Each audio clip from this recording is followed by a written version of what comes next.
আসসালামু আলাইকুম বন্ধুরা, welcome back to my new video. তো এই তো আমরা সিএমএসের রিপোর্ট নিয়ে ডাক্তারকে দেখাইতে আসছি যে হাসপাতালে আমার ছেলেটা এনআইসিতে ভর্তি ছিল। তো এনআইসির ওই ডাক্তার দিয়ে আমরা দেখাবো।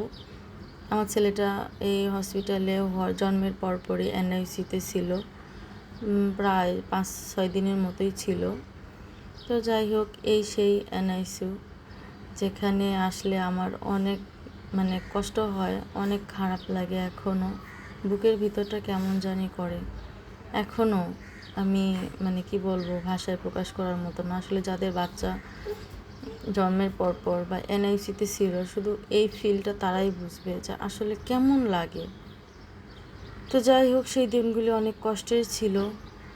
তো যখন আমি এখনও আমার ছেলেটাকে এনআইসিউতে নিয়ে আসি, এখানে এখনও আমার কাছে অনেক কষ্ট লাগে।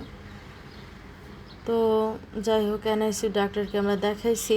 দেখানোর পরে বলছে না, সব কিছু ঠিক আছে, একটু সমস্যা আছে।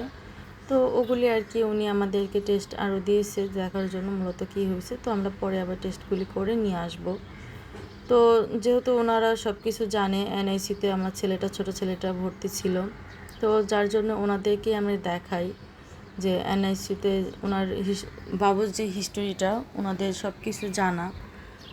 তো এই তো যাই হোক, আমরা এনআইসিউ ডাক্তার দেখানোর পরে এখন বাসার দিকে চলে আসব। তো এই তো আজকের মতো এই ছিল। সবাই ভালো থাকবেন আমার দুটো বাবুর জন্য।